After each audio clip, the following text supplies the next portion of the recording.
मैं आपका धन्यवाद करता हूं और जो प्रस्ताव आपने रखा है कमाऊनी और गढ़वाली का, मैं उसके समर्थन में खड़ा हुआ हूं क्योंकि मेरा भी कोई ना कोई हिस्सा वहाँ से जुड़ा हुआ है और वहीं से हम लोग दिल्ली में आए।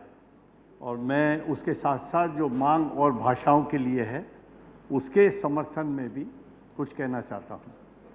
सर, दिल्ली का हमारा एक कल्चर है, यहाँ बाहर से लोग बराबर आते रहे और यहाँ बसते रहे और बार बार यहाँ पहनावा बदलता रहा, भाषा बदलती रही और आज एक बहुत बड़ी संख्या में भोजपुरी बोलने वाले लोग पूर्वांचल के दिल्ली में रहते हैं और तकरीबन 50 लाख से ज़्यादा की उनकी आबादी है। मेरा मानना यह है कि जब सरकार ध्यान रखती है कुछ चीज़ों का तो यह ज़रूरी है कि हम उनकी भावनाओं का भी उतना सम्मान करें और उसकी कदर करें।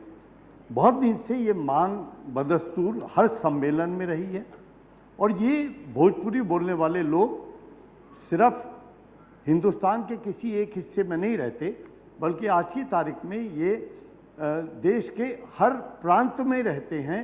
उसके अलावा विदेशों में भी शायद ही कोई शहर ऐसा बाकी होगा जो भोजपुरी बोलने वाले लोग वहाँ जाकर ना बसे हों।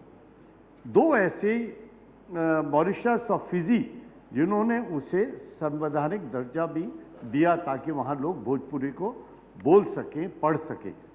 बहुत बड़े बड़े इतिहास जिसका रघुवंश बाबू चले गए उन्होंने जिक्र भी किया और हुक्मदेव नारायण जी ने भी इसका जिक्र किया।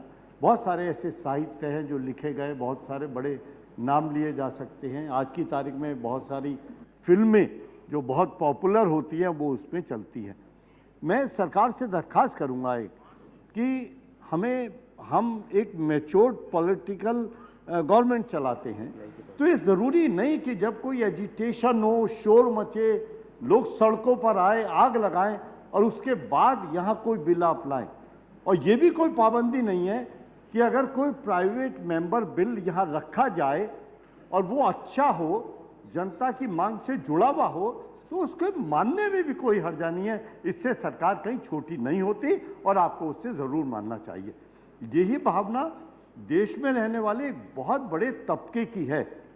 और आज पहले जैसे दिल्ली में लोग हिंदी बोला करते थे, फिर उसमें उर्दू का मिश्रण आया, उसके बाद इंग्लिश के बहुत सारे शब्द बोलते बोलते हिंदी में हम बोलते हैं। तो आज भोजपुरी का भी वही हाल है कि कोई भी व्यक्ति कोई सेंटेंस यहाँ बोलता है तो उसमें उसका भी कोई ना कोई लफ्ज़ ज़रूर आता है। और हम भी जब जाते हैं, यहाँ छठ पूजा मनती है, बहुत बड़ी तादाद में लोग उसे मनाते हैं, रहते हैं। हर घर में तकरीबन 2, 3, 4 लोग हैं और एक बड़ा अच्छा लफ्ज़ उसका है जिसमें रउआ लोगन के स्वागत बा कि अब मैं आप सबका बहुत बहुत स्वागत करता हूँ। अब धीरे धीरे क्योंकि राजनीतिक आदमी हम भी जाते हैं, वहाँ पढ़ने का, सुनने का, बोलने का मौका मिलता है और जो तादाद में ज़्यादा होते हैं उनसे डर भी लगता है कि इनके आगे हाथ जोड़ने, इनकी बात माननी पड़ेगी। तो मैं सरकार से सिर्फ इतनी दरख्वास्त करूँगा कि आज वक्त है, आप नौजवान हैं और कुछ तब्दीली करें, माने। और एक बहुत अच्छा विषय और प्रस्ताव आपके सामने एक बहुत अच्छे व्यक्ति ने रखा है जो बहुत धार्मिक है और जिनके प्रवचन से सारी दुनिया लाभ उठाती है, तो आज उसके प्रस्ताव का भी आपको लाभ उठाना चाहिए और माना जाना चाहिए आपको। सर, मैंने सबकी करी, लेकिन सर मैं हरियाणा की भी और राजस्थानी भी और भोजपुरी की इन सब के बहुत बहुत समर्थन करता हूँ। एस सेमालाई।